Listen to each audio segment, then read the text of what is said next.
everyone. Today I have with me screenwriter Kevin Carson. Hi, Kevin. Thank you so much for talking to me today. Oh, thank you so much for having me on. I really appreciate it. Yeah, I love talking to screenwriters, and I wanted to ask you before, and I just didn't get around to it, but I always like to ask my screenwriters, like, what their favorite screenplay is. So I hope it's not putting you too much on, you know. That's you know, tough. That's really tough. Of course, that's tough for everybody, but right. I can narrow it down to two. Okay. My favorite comedy screenplay is The Graduate. Oh. Although, in a lot of levels, that's not a laugh-out-loud type of comedy. Right. But it's considered one, and it's really, truly one of my favorite films. And I think that screenplay, it reads well. I mean, the movie's amazing.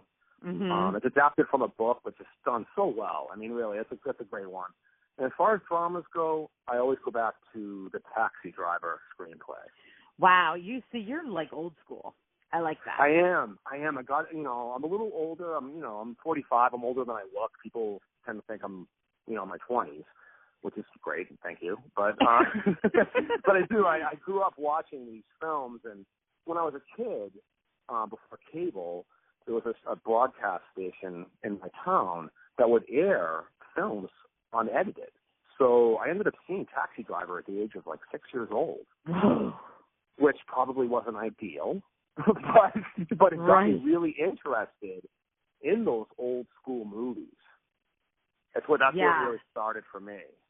And I have to say that is me too. I mean, but I see that's your start. Where me, I'll be 53 this year, and I'm kind of going backwards.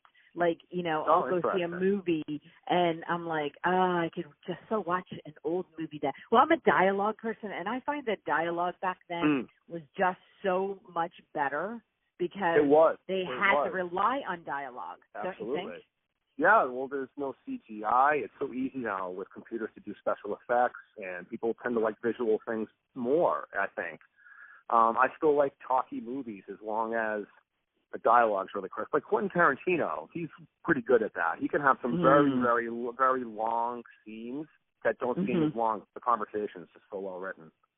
Yeah, exactly. I do, I don't know. I just seem to always go back, and I just recently saw Taxi Driver for the first time, like within the last year.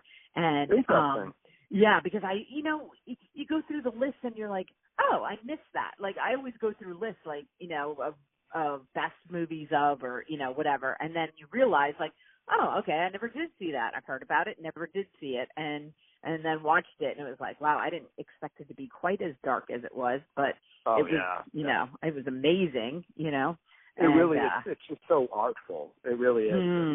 And if you put it in the context of the time it was made as well, and what was going on in the country. Yes. I mean, that's the same with The Graduate. That's another context movie as well. Right. Now it seems maybe a little trite, but if you put it in 1967 when it was made, ultimately they're talking about the counterculture, but they're doing it through, Simon and Garfunkel and Dustin Hoffman. They're not using hippies and whatnot. They're not. Instead, they were trying to relay that message, I think, to a broader range of people, including the older folks that may have been watching it. Right. Right. Yeah. I mean, and I remember, I grew up, I was born in 1964, so I remember my dad having that Simon and Garfunkel album. I think he had like their greatest hits or something. So I like knew the song, but I didn't know, I didn't know until I got older and watched the movie, and it was like, yeah.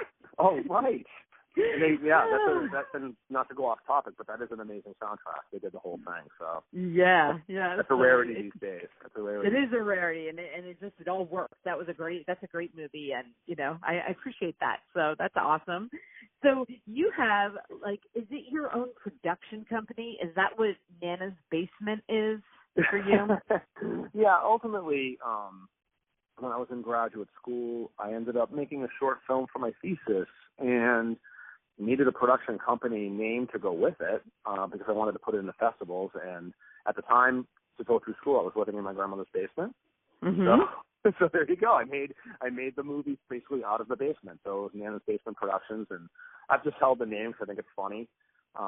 Whether or not I'll ever do production beyond ever again, I don't know, because I'm so interested in the writing aspect of things now. Well, ultimately, I did write a screenplay for Nana Station Productions, which is why I had that listed like that.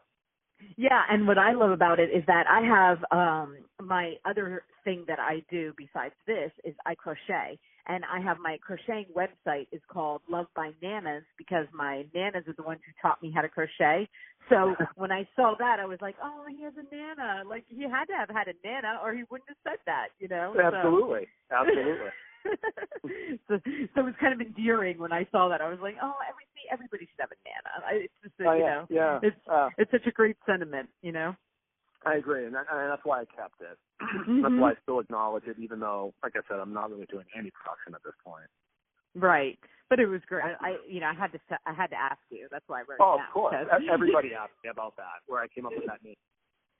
Okay, so are you a stand-up comedian, or do you want to be a stand-up comedian? No, or... I'm retired at this point. So you were a stand-up comedian. You were. I did. I did it professionally in the early 2000s. But from 2002 to 2005, I was working a lot. I never left. I'm in Boston. That's where I grew up, and that's where I am now. I never left Boston. You know, I always did comedy in the New England area. But I was doing it quite a bit, getting paid for gigs at the time. And I don't know, I honestly, I had went through kind of a tough divorce and decided to take a break from it. Mm-hmm. And the break became pretty extended. And I ran into an old friend. Well, actually, he's not really a friend, but he is now. A very famous comedian in the Boston area. His name's Tony B. And he had come in to see me do my last set before I went into this kind of semi-retirement. It was very encouraging to me. And then I just disappeared off the face of the earth. I bumped into him in a grocery store 6 years later, and he talked me into getting back on stage again. He remembered me. It was honestly one of my favorite moments of my life, to be honest with you, because I've always looked up to him when I was a kid. Right. As a comedian in Boston, so I really was honored by that. So I went back up on stage again, and just wasn't feeling it. I tried it again a couple of years after that, and still wasn't feeling it again. And I realized that I didn't really like the performing part of it. I was able to do it, and it's not a stage fright thing. It was more I was a little uncomfortable being like kind of the center of the room in a way. So for me, I just the writing was always my favorite part, and I love telling stories. I'm not really jokey with my material. It's more stories. And my love of films. I mean, I went to film school. I went to Emerson College and got my master's there in filmmaking. And obviously that was really where I wanted to be. But for some reason, I kept thinking my way to being a comedy writer in television and movies was stand-up. And I think in a way, I felt like that would be easier. For some reason, I had it in my head I'd be in a club, and some producer's going to come in and see me, and off I go. Right. And then I realized, well, Kevin, if you want to write movies and television shows, just do that. Mm-hmm. And then about a year and a half ago, I started the process, and I'm loving it. I'm absolutely loving it. And it's the right thing for me. It's like I finally found my correct comedic voice. Is kind of the way I look at it. Oh, that's awesome. And, screenwriting is such a specific, I loved it, and I have never, I write scripts for fun, okay? Yeah. I started doing it because I liked writing, and then I don't even know how I came, I stumbled across it, and I was like, oh my gosh, this is so much better. Novels take so much words. This is so much easier, And I'm not saying it's easy because it's absolutely, I thought that was the deal until you start reading screenplays and you realize, oh no, you just have to be smarter with less words. So yeah, absolutely. Really, those words and it can take quite a long time to write those as well. Yeah, they have to be good words, right? They can't just be. Yeah, and if you go down the rewrite rabbit hole, you could be there for a long time. But it's fun. But every screenwriter I talk to, including you, that's the thing about it is they love the art of, because it is fun and when you can do it right, it's like, oh my gosh, even if it never, with Hollywood the way it is, and I think in some ways it's getting easier because there's so many other outlets besides just the huge movie people. Like there's so many indie films being made, and there's so many more outlets for that it's probably a better time than ever for everybody, for actors, actors, I agree. screenwriters. People can make movies with their phones now. Think about that. Right. And you can put them on YouTube. Just like put them on there and see what happens. And then there's, Netflix and Amazon. They're producing movies and putting them in theaters now. I mean, the media landscape is really in a huge expansion right now. It's huge. Yeah, don't you think that we're on? Yeah, I was just going to say that. Don't you think it's like this we're at the point of like a blow up of the whole thing? Because even when I scan out, I don't watch TV very often, but if I go on there, I didn't even know some of those channels existed. Okay, and they're having original shows and movies, and I didn't even know they existed. So I feel like we're on this like very specific thing of like, and it's awesome. It's awesome for the viewer. It's awesome for everybody because we can see more movies, and we can see it in. Yeah. Like you said, we can click on Amazon, we can click on Netflix, and we can watch an original movie. And it's Manchester by the Sea. That was made by Amazon, and it won an Oscar. That's amazing. Really. It's crazy. I mean, 3 years ago, would you have said Amazon was going to make a movie that would win an Oscar? No. You'd be like, no, I buy books and toilet paper from there. What are you talking about? I don't understand what you're talking about. You buy all the toilet paper from Amazon, don't you? That's what I do. You know what? I buy so much from Amazon, and it's funny because I end up talking about them more because of the authors and the writers that I talk to. But I get boxes and boxes because I'm ordering books all the time, right? And I kind of just shove them in a corner and open them as I need them. And the one day I opened it up and they sent me a bottle of vitamin B complex. And I was like, I have 6 children. So I'm like, okay, anybody order this from Amazon? They're like, no. And I'm like, okay, so they're just sending me stuff now. That's awesome. We thought you might need this, so we just sent it along. Maybe they saw how many books I read and they're like, she needs a little energy. So we'll just send her some vitamin B. Hey, they're looking out for you. That's kind of nice. I don't know. It's crazy. But, yeah, we all are kind of in one way or another beholden to Amazon as writers and as, viewers and readers and everything. We're kind of all beholden to them. But, but grateful because they are there and it's changing everything. So it's in a very good way. There's a lot of good stuff out there now. There really is. Yeah. A lot of good programming. It's great. And it's more for people like you and I, right, to expand our horizons as well. Don't you think Netflix basically shut down Blockbuster? I mean, remember? I remember all those late fees I paid to Blockbuster back in the day. Absolutely. Oh, absolutely. And Netflix now, I mean, they're rankling the movie industry quite a bit too because they're not putting things in theaters necessarily. Yeah. Therefore, no money is going to those theaters.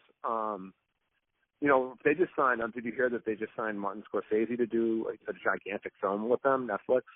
No. He's doing. It's called The Irishman. It's going to be a mob movie with Al Pacino, Robert De Niro. Oh my God! And he's been wanting to make this for a long time, but it's just a huge budget. And Netflix said, "Here, spend as much as you want. Just make what you want." Wow. And that's what Netflix is doing. Netflix is just taking chances. I mean, I've seen some very strange stuff on there that's not that good, but I'll tell you what, they took a chance, and that's what's exciting about them.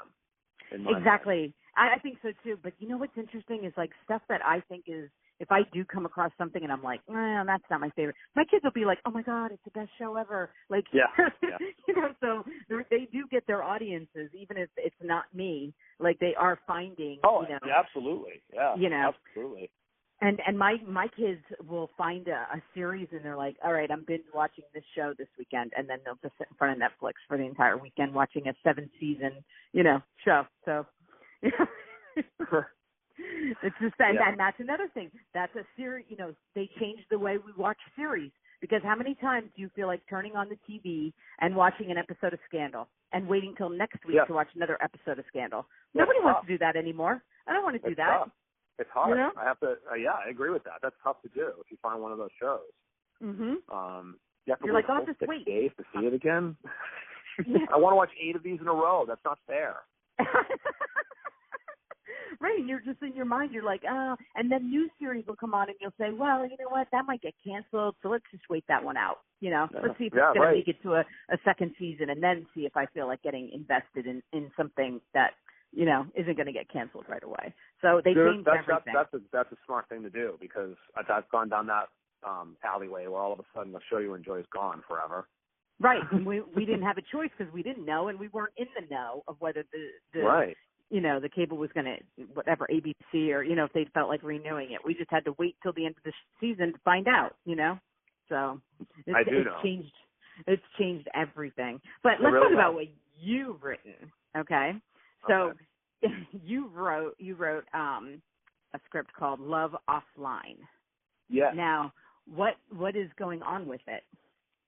Right now, I am in the process of trying to secure an agent. I went down the road. I'm new at this, and I went to graduate school. I graduated in 2001. It was, quite some time ago at this point. Mm-hmm. The internet hadn't even been invented yet. It was a long time ago, and so I mistakenly tried to reach out to producers on my own, and they were very kind and said to me, "You need to get representation, and they can they can reach out to us." So I'm in the process of doing that now, and hopefully I'll be able to find someone that will take me in. As far as Love Offline goes, that's my first full screenplay, and like I told you, I've also written a television show. Very excited about that one as well. I think what I love about Netflix is they're doing both. The same with Amazon. So there's lots of opportunity for both mediums, and I like both mediums. I have to say though, I think I enjoy the television writing a little bit more. I'm hearing that from screenwriters that they're enjoying the possibility of a TV show and where you can take it. A movie is, you're going to write between 90 and 120 pages and it's done, unless they decide to, pick you up for a sequel, but that's, you don't know that. But with a TV show, you can just keep going and going. And when you pitch it, the more you have, the more interested, you can get more interest in it. So it's... Yeah, absolutely. So people are willing to take chances on television shows. They're cheaper to produce. Yeah, that's another thing. As a person that writes comedy, I think television comedy works better than film does sometimes, because personally I think comedy works better in kind of more short bursts than in long form.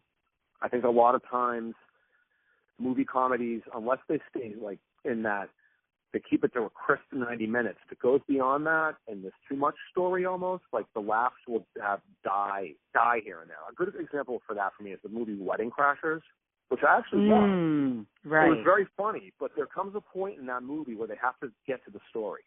And once they really do that, you stop laughing and now you're just watching a movie. Mm-hmm. Whereas with television, it's, 22 minutes to 30 minutes. So you can just pound for pound put so much laughter into it. So I've noticed that. So I wrote the screenplay first, and now I'm working on the television shows. And while I've enjoyed both very much, the television show, I think it's suiting me a little bit more because of my writing style and the fact that I can tell the story in chapters rather than one long way. Right. Right. If that makes any sense. No, that makes perfect. That's that's what I've heard too. I've heard that people are really, and like you said, that medium is really opening up because of Amazon and Netflix and other cable channels that are picking up their own shows instead of it just being like, okay, well, if you don't make it on, Fox, ABC, CBS, NBC, then you're done. It's not like that anymore. Not even close. Not even close. I mean, even just Fox, they have FX and they also have FXX. I mean, there's tons of right. They do, and it's got and FXX is a little dirtier than FX, if you know what I'm saying. Right. But it's a little more controversial. But they've got so much original programming on there, and a lot of it is really good. It's just I'm amazed at what's available to us now, and I'm amazed at how many great comedy shows there are now. It's pretty cool. I was trying to think of some. When you get away from the networks, you get away from constraints and. For example, The Unbreakable Kimmy Schmidt. Have you seen that show by any chance? I have not. It's on my list, though, because I have. It's very funny. Good. And that's the girl from The Office, right? She was the Yes, exactly. And it's written by Tina Fey. She created it. And it's hysterical, but it's just, you would never see a show like that on Fox or ABC or NBC. It's just a little too quirky and weird, but in such a good way. And that's what I love, again, the medium's really expanding. Which is great. It's sad when you see the same thing kind of done like over and over and over. You know, there's a lot of network television, I feel like, that's doing that right now with like the sitcoms and whatnot. I'm trying to think of the last sitcom like that's current, you know, because you know what my favorite one is right now is Frankie and Grace, and that's on Netflix. Yeah, exactly. See, they're also revamping the sitcom genre quite a bit. They also did One Day at a Time. They just did a reboot of that. Oh, interesting. And it's supposedly it's got really good reviews. I haven't watched it. They did a reboot of it, and now it's a Spanish family. But everyone, and Rita Moreno plays the Bonnie Franklin character. Oh my God! It's just got wonderful reviews. And I have to look that up. I know, right? And it's just funny, and I think it's just I don't know. I think it's great. It's just it's a good time to be doing this. I think I picked the right time to do something that's incredibly hard. Right. I interviewed his name is Steve Kaplan, and he wrote a book about screenwriting and comedy.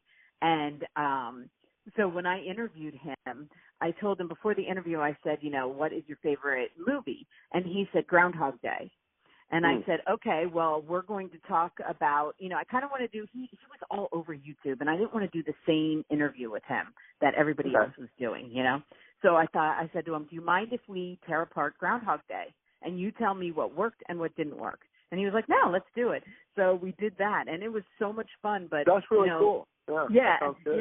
Yeah, and he was like, you know, he's older, and he teaches comedy writing all over the world, and he's just, you know, and he makes it seem like it's so easy, but you know that that's just not the case. So, you know, it's actually very difficult to write comedy, you know, to write good comedy. It's actually very difficult, but it was really fun to break apart a comedy that you think you know it until you're watching it from that context and what worked with that so well. And, you know, and then I got his opinion on it. So, you know, you should check it out. And he's a really good book on comedy writing, you know, so he's the only one I know, but, and like I said, he teaches it, and he has workshops in LA, and, you know, he does all kinds of stuff with it. So anyway, but before I read that, you know, it's like you think one thing, you watch a comedy show and you're like, oh, that wasn't funny. Like, why isn't that funny? And you don't realize how hard it is to be funny.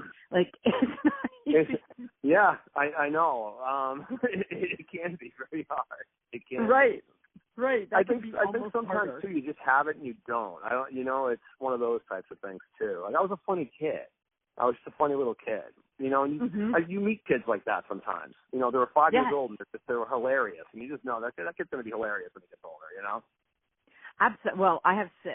I have 6 children, and oh wow, there you go. And I definitely, my second son, I knew at age, like, I think he was like 18 months old, and he made a joke, and I was like, oh my God, he's funny. Like, and he was the funniest. He's the funniest one that I have. Like, but I did recognize it very early on, so I know what you're talking about. It's weird. Absolutely. Like, people don't all of a sudden get funny when they're, 32.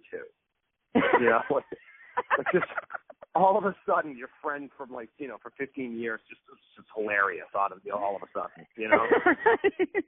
I mean, you just never see that.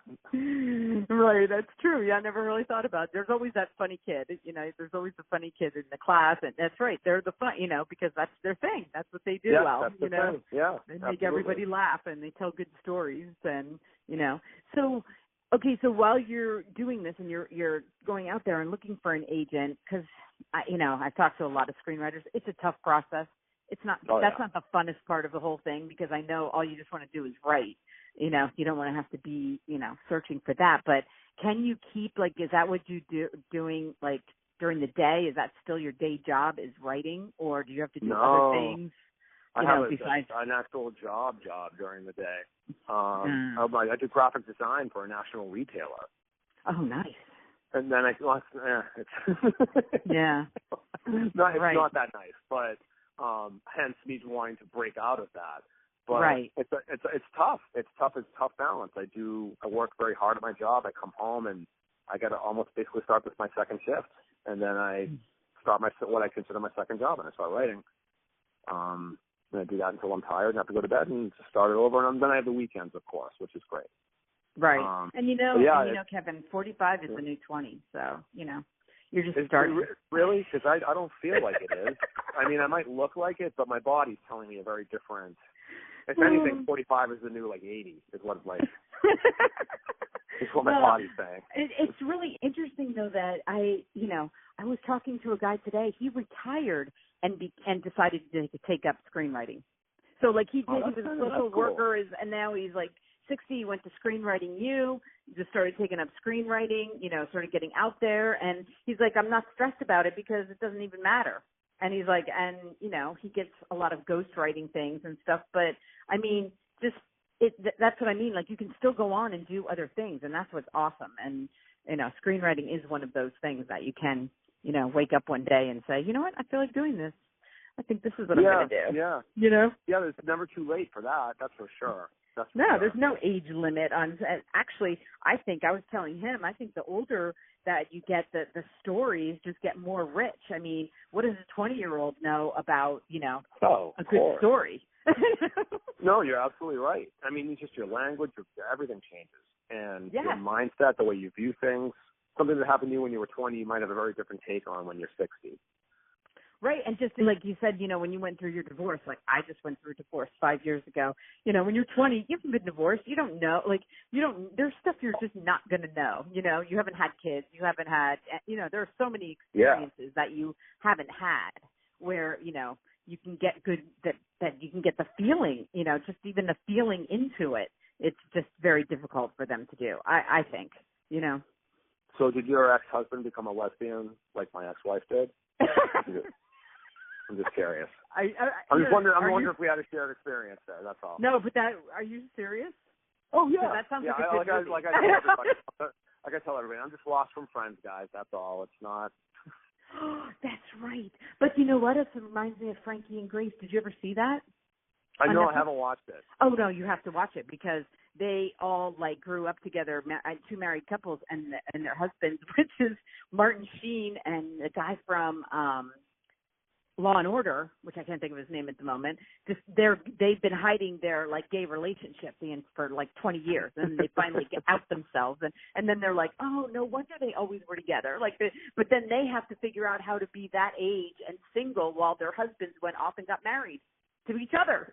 Oh, that's really funny. I mean, with my screenplay, actually, that's the story. I mean, it's his life ends with his ex-wife, and he now has to put his romantic life back together. But how do you do that? He's been married for 15 years, and now you do it with online dating. So, but it's all my experiences because that's what I did after my marriage. Right, and that's what I'm saying. It's but you have the experiences to fall on. And most of that script, 80% of that screenplay actually happened to me easily. Wow. That's a lot great. of the stories are just actual quotes back and forth between me and the people on the dates. That's that. Because I was thinking, okay, online. I love the title because it's you always hear about online dating, right? And this is love offline, not online dating. Because it's I'm sure it can be so off for me. I went on so many crazy dates. Oh my God!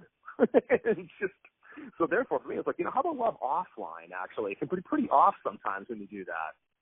Yeah. I know a lot of people that have had luck, but I know a lot of people too that have had some crazy adventures like I have. It's a scary world out there online sometimes. And I think it's pretty freaking scary. So I think that part is.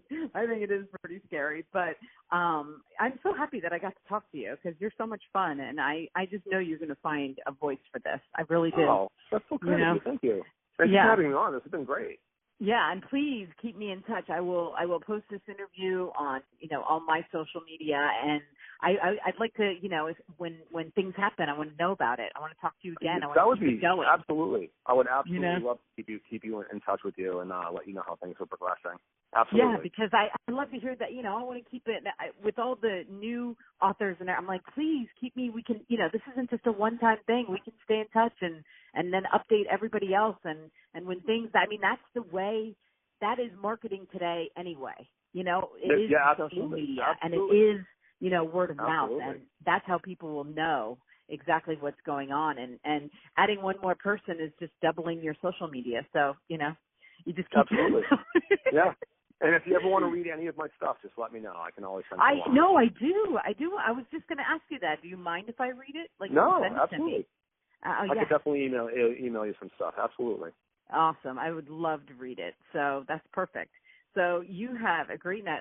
We will be in touch, and I will post I will send this out to you, and we'll put all your links, and everybody can find you, and we can see what happens. This will be fun. That's awesome. Thank you so much for doing this. This was awesome. A lot of fun. Great. Thanks, Kevin. We'll talk to you soon. Thank you so much. All right, great. Okay. Bye-bye.